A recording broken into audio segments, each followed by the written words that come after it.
नमस्कार, आप दुनिया के फटाफट बुलेटिन में आप सभी का स्वागत है और नजर डालेंगे आज की खास खबरों पर। हमास और इजराइल के बीच जारी है भीषण जंग। 7 अक्टूबर के हमले में शामिल एक और हमास कमांडर हुआ ढेर।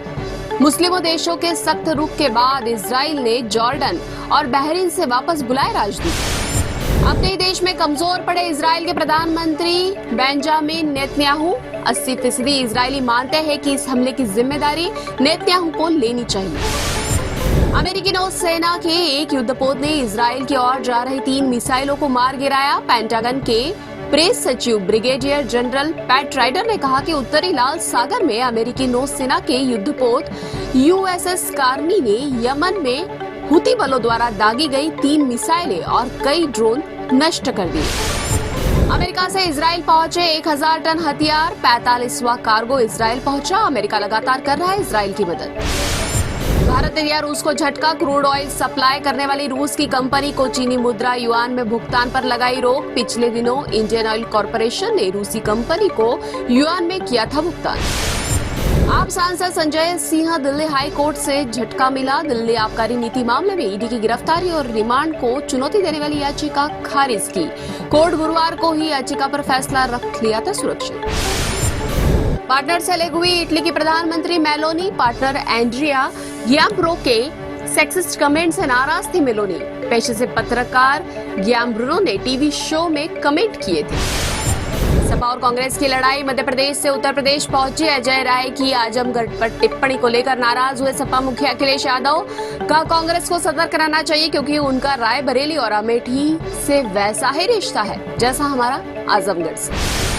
प्रधानमंत्री नरेंद्र मोदी ने Delhi Meerut regional rapid transit system के पहले चरण को हरी झंडी दिखाई। देश को दी पहली नमो भारत ट्रेन की सौगात। यह ट्रेन 180 किलोमीटर प्रति घंटे की रफ्तार से दौड़ सकती है। टीएमसी सांसद महुआ मोइत्रा ने हीरा नंदनानी समूह के CEO दर्शन हीरा नंदनानी के हलफनामे की विश्वसनीयता पर उठाए सवाल। कहा पीएमओ ने इस पत्र को तैयार किया था और हीरा नंदानी के परिवार के कारोबार को पूरी तरह बंद करने की धमकी देकर उन्हें इस शपथ पत्र पर हस्ताक्षर करने के लिए मजबूर किया गया।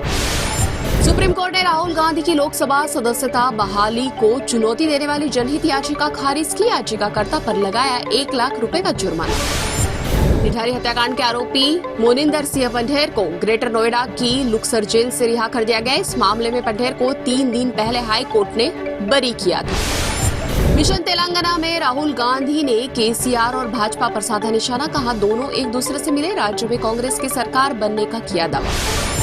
चुनाव प्रचार के लिए तेलंगाना में आए पूर्व कांग्रेस अध्यक्ष राहुल गांधी सड़क किनारे खड़े एक ठेले पर डोसा बनाते हुए दिखे। गांधी ने लोगों के साथ खड़े होकर वहीं डोसा भी खाया। मध्य प्रदेश विधानसभा चुनाव में इंडिया गठबंधन की एकता तार-तार। आमने सामने अखिलेश और कमलनाथ एक दूसरे पर साधा निशाना। शिवराज का कटाक्ष। घमंडिया गठबंधन दिल्ली में दोस्ती और राज्यों में कुश्ती कर रहे हैं। मध्य प्रदेश में कांग्रेस की दूसरी सूची के बाद कई सीटों पर विरोध में उतरे कांग्रेस कार्यकर्ता। भोपाल में PCC के सामने प्रदर्शन और फूका पुतला। सीएम शिवराज का तंज। कमलनाथ और दिग्विजय अपने बेटों को सेट करने में जुटे। पंजाब में आमने सामने मुख्यमंत्री और राज्यपाल। भगवंत मान ने राज्यपाल के फैसले को बताया असंवैधानिक। सुप्रीम कोर्ट का रुख करेगी आप सरकार। शारदीय नवरात्रि पर अमेठी जिले के रेलवे स्टेशनों के नाम बदलना चाहती है स्मृति ईरानी। रेलवे स्टेशनों के नाम देवी मंदिरों और स्थानीय महापुरुषों के नाम पर रखने के लिए केंद्रीय गृह मंत्री और रेल मंत्री को लिखे पत्र। गणपत साल की सबसे बकवास फिल्मों में से एक।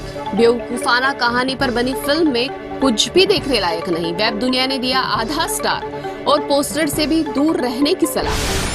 द केरल स्टोरी की सफलता के बाद इसकी टीम ने नई फिल्म की शुरू। निर्देशक सुदीप्त सेन के निर्देशन में आदा शर्मा ने शुरू की बस्तर द नक्सल स्टोरी की शूटिंग। ये आज की फटाफट बुलेटिन और ऐसे ही ताजा अपडेट्स के लिए बने रहे हमारे साथ, यानी कि विजिट करें आप दुनिया पर।